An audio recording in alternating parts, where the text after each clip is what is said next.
Greetings. Welcome to another segment with Bentley Bryant on werewolves.com, reading from the After Midnight section. One of my short tales. This one is one of the greatest escapes ever, part 3. Listen as we read a portion. Oscar, lowering himself to the pavement from the last stair, held on tightly to his remaining 7 food baggies. It was now in the wee hours of the morning, and the streets were buzzing with activity. Fortunately for Oscar, he was well hidden in the shadows so no one noticed him, until he landed on the pavement. "Hey there, little buddy. What you got there in them baggies?" It was one of the neighborhood bums by the looks and smell of him. Oscar had just settled down on the pavement when this fool came running out of the shadows. Charging him, Oscar's only thought was, "No, you can't have my snacks." How rude. Placing himself between his food baggies and the bum, Oscar moved just fast enough to dodge the bum's outstretched hands. Spinning around, he grabbed the intoxicated bum by the back of his head and slammed him face first into the warm, damp pavement. The bum, still in that position, stayed there with blood pouring from under his face. Oh no, thought Oscar. He wasn't trying to hurt the bum, but he felt threatened and wasn't about to give up his food.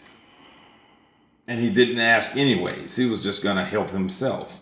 Oscar was appalled at the nerve of this guy. This just might be a longer journey than Oscar had originally bargained for. Pulling the bum's stiffening body deeper into the shadows, he looked up to see the area he'd come from. It was a long ways up from where he stood, and despite the strange welcome he'd just experienced, he couldn't fathom going back. He was still happy about his decision to escape. Looking out across the street from around the side of the BCC building, and decided that maybe he should wait before making an attempt to get out there in the midst of the hustle and bustle. Most everyone out and about at this hour had already had a few too many drinks, so he'd be able to easily move down the street without attracting any unwanted attention. But he couldn't be too confident. The bomb incident was evident that he couldn't get careless now that he was on ground level. His mistakes would equal humans getting hurt. He didn't want that. All of these thoughts combined with the normal anxiety of being free of the apartment made Oscar hungry again. Gobbling down his second bag of treats, Oscar did a close survey of his new temporary surroundings. A few yards down the street, he noticed an uncovered manhole that had been left unattended. It was well lit, with flashing orange lights, orange and white barricades, and orange caution tape. Now that he'd found his method of escaping into the sewer systems, he noticed a melodic sound coming from a building near the manhole. He recognized the sound to be music, jazz music. It was coming from Yazzy's Jazzy Spot, a nightclub located across from the BCC.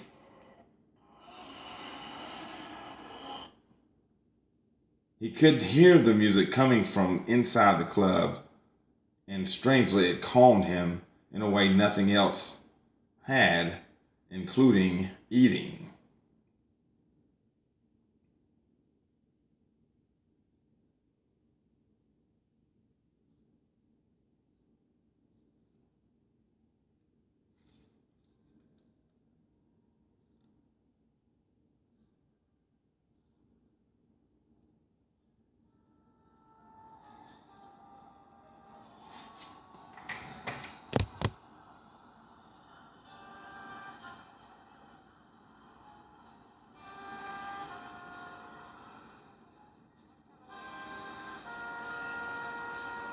He could hear the music coming from inside the club as he sat there for a while, mesmerized by the melodic sounds. Aurea's parents loved jazz and played it frequently in their apartment during the evening once Aurea was sound asleep, as not to disturb her. Her dad had a collection of vinyl that would make any record enthusiast envious. Her dad was a huge Miles Davis fan, while her mom loved Melody Gardot. Oscar was also a fan of both, but thought Melody Gardot's story was as remarkable as her gifts to the world of jazz. As the music continued to pulse from Yazzy's jazzy spot, he thought back to a time when he was totally happy being a part of Aurea's family. A tear fell as he listened through all of the outside noise and focused on the music. He actually felt the jazz flow through him. Finally, he decided that he'd better get moving in order to successfully make it to the manhole without being seen by humans. Without being seen, he'd have to create a disguise. After a brief search, he found a section of newspaper hanging onto one of the BCC drain pipes. Realizing that it could work, he grabbed it up and placed it over himself. Moving back and forth, he felt that it would be perfect. It would have been better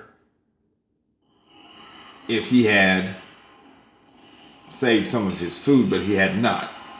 At this point, he couldn't afford to lighten his load, especially not knowing what he'd be eating as time progressed. The thought of that alone gave him anxiety more than the thought of being caught by a human. It was a bit of a challenge to crawl and hold on to his food baggies at the same time, but he didn't have a choice. After all, he was a natural multitasker. So it would have to just take some getting used to. His appetite seemed to have increased since he left the apartment, which concerned him. He only had 6 food baggies left and wasn't sure how far he'd have to travel in order to reach his final destination. With everything ready to go, Oscar gently placed the newspaper over his entire body and slowly moved from within the shadows of the side of the BCC building. The manhole was quite a distance down the street, but if he kept a slow pace, stopping every so often in order to help blend in with his surroundings, he should make it there without interruptions or being discovered by humans. The traffic, which consisted mostly of cab cars, had slowed down, but the streets were still busy with foot traffic. It was becoming more and more evident that this city never slept. Thankfully, the manhole was surrounded by caution tape, barricades, flashing orange lights. Ironically enough, all of these things were in place to help ensure no one accidentally fell in. Oscar was determined to fall into the dark pit, knowing that he could maneuver quicker underground through the sewer system. Overjoyed that everything was finally happening, he made his way slowly down the sidewalk, staying close to the wall, which worked out to be the perfect backdrop. Pedestrians of the night barely noticed the paper as it blew past them on the ground. Other trash and debris along the city streets helped to camouflage Oscar as he skillfully moved a few feet at a time before stopping. He had been smart enough to fool Aurea's parents for a number of years, and he was smart enough now to know that a section of newspaper moving continuously down the street might create suspicion, and suspicion wouldn't be good for him in this setting. So he stayed his course. As he moved closer and closer to the manhole, the music continued to penetrate the air. Along the way, he encountered several vendors, and most of them seemed to be just hanging out since they had no customers. Sales ranged from cheesesteak subs to hot dogs and magazines. There was even a 24-hour flower shop. It had the most beautiful flowers Oscar had ever seen. If he had time, he would grab up 2 or 3 and take them back to the windowsill from whence he came. In his mind, a parting gift and a way of saying thank you to the only family he'd ever known. But having no idea what time it was or how much time had passed, he didn't want to take a chance of coming face to face with Aurea. She could be sitting at the window right now calling for him and crying, sad because he left. Another tear fell as Oscar looked up from beneath the paper at the flowers. Surprised that he was feeling so emotional, he shrugged it off and continued for the manhole. The barriers and caution tape deterred traffic on this section of the street as it was used to protect the integrity of the work being done in this area of the city. After a bit of a journey, Oscar made it to the edge of the barricades, moving under the caution tape, sliding easily into the opening of the manhole. The lights flashed continuously as he surveyed the bar steps that led down into the deep darkness. He couldn't see it, but he could hear and smell the water at the bottom of the pit. By the sound of it, the stream-like water barely moved along the bottom of the pit. Nevertheless, he was thirsty since he didn't bother to pack any water, as it would have only slowed him down. He was also feeling a bit dry, so the sound and smell of it made him quite happy. Reaching down, he grabbed the first bar step as the newspaper settled over the opening, creating a perfect camouflage. He continued down into the darkness, grabbing second, third, fourth, fifth, sixth, seventh, and eighth bar step as he closed in on the bottom. Moving quickly, he was near the bottom by the time the newspaper had blown away, exposing the opening of the manhole. Within seconds, Oscar splashed down into the shallow water below. For him, this was the best feeling ever. By all accounts, the water was warm and yucky, but Oscar didn't mind it at all. He'd carefully placed his food baggies over to the side, all but one of them, because, yes, he was hungry again after his trek to this point of his journey. He splashed around in the water until he was exhausted, but not so much so that he couldn't eat. Gobbling down his third snack, leaving 5, laying there in the water, Oscar couldn't fight off taking a short nap before heading down the tunnel where more darkness awaited him. The noise of steel-toe boots scraping across the bar steps and voices woke him up from a deep sleep. It took him a second to recognize where he was and what was happening in relation to his whereabouts. Instinctively, he'd moved to a corner in the sewer as he watched 2 humans descend the bar stairs. Looking up at the opening, Oscar could see that the sun had long peered around the buildings of the city. He'd slept a lot longer than he'd originally planned to. And then it hit him. The humans must have been searching for him.